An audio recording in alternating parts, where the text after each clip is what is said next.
The unfortunate death of a shareholder can be incredibly disruptive and create uncertainty for a business. Typical concerns include who is the beneficiary of the shares, who inherits them, also who will deal with the deceased shareholder's shares before they're transferred to the ultimate beneficiary. And there can also be concerns about funding the transfer of shares.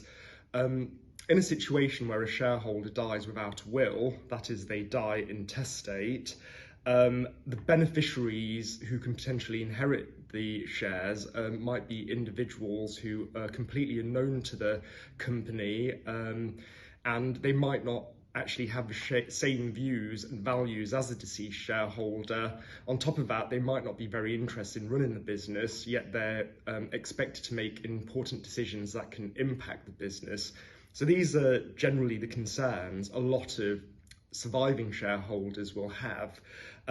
Such concerns can be mitigated by having the appropriate corporate documentation in place to deal with a shareholder's death. This is what we're going to be focusing on.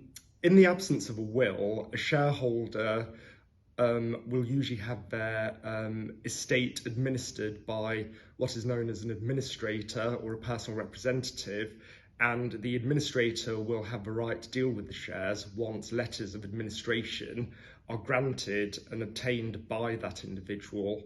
The administrator at that point doesn't actually have to be registered as a member in the register of members of the company to deal with the shares until they're actually transferred to the ultimate beneficiary, and it'll be that individual who will be registered.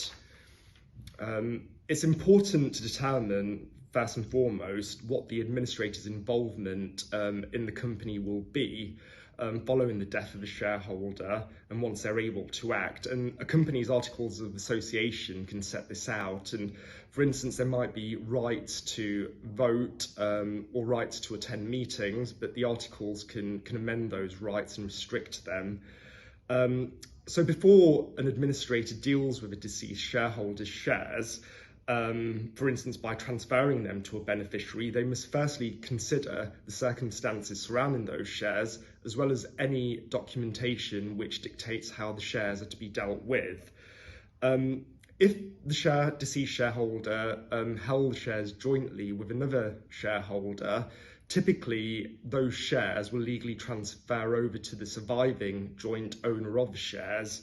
And all that will happen is they will be registered as the sole owner of those shares in the register of members, and that really knocks on the head any entitlement to potential beneficiaries under the intestacy rules. Assuming, however, that the shareholder held those shares in their sole name, the administrator will need to consider the constitutional documents of the company, which can include the Articles of Association and Shareholders Agreement, if one exists.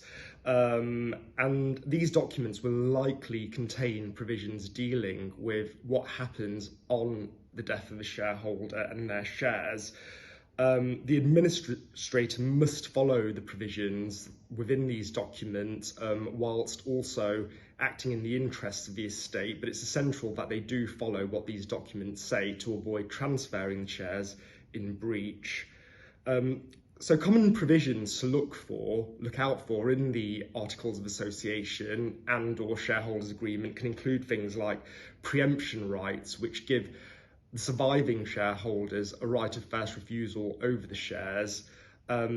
Other provisions could be permitted transfer provisions, which allow the deceased shareholder's shares to be transferred to a very restricted group of individuals, and more than likely very close family members, and therefore bypassing the preemption rights.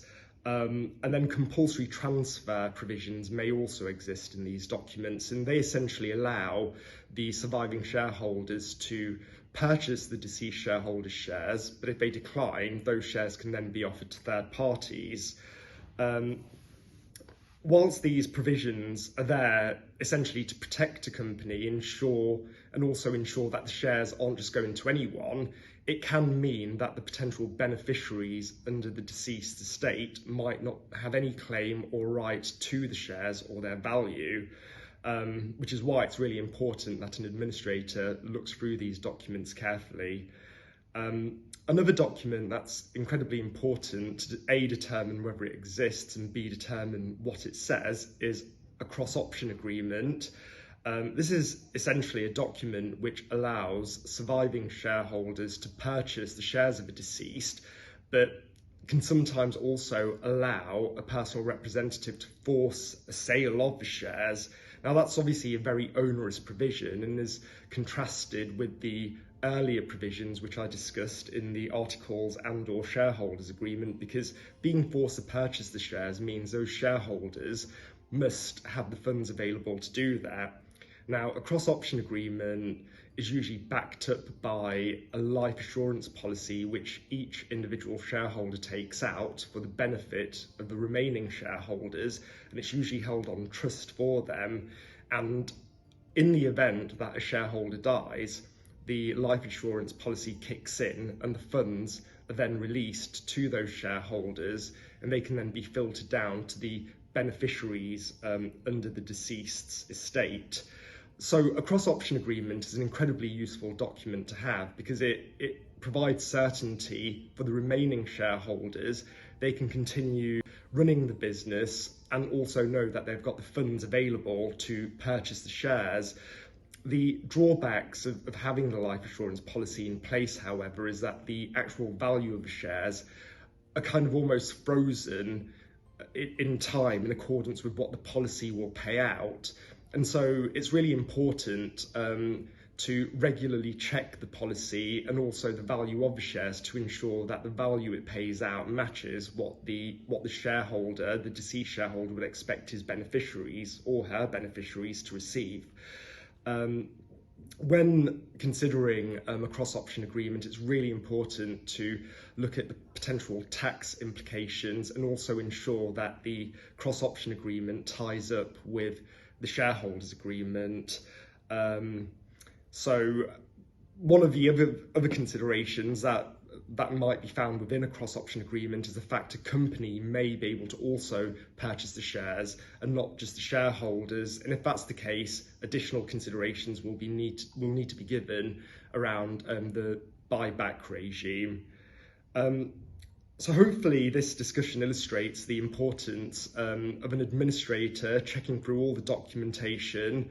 It also highlights the importance of shareholders having a will in place to ensure that their beneficiaries are able to obtain some form of benefit for the shares if agreed with the other shareholders. And we can certainly assist with checking the constitutional documents of a company, as well as advising on any necessary documentation to provide for efficient exit strategy.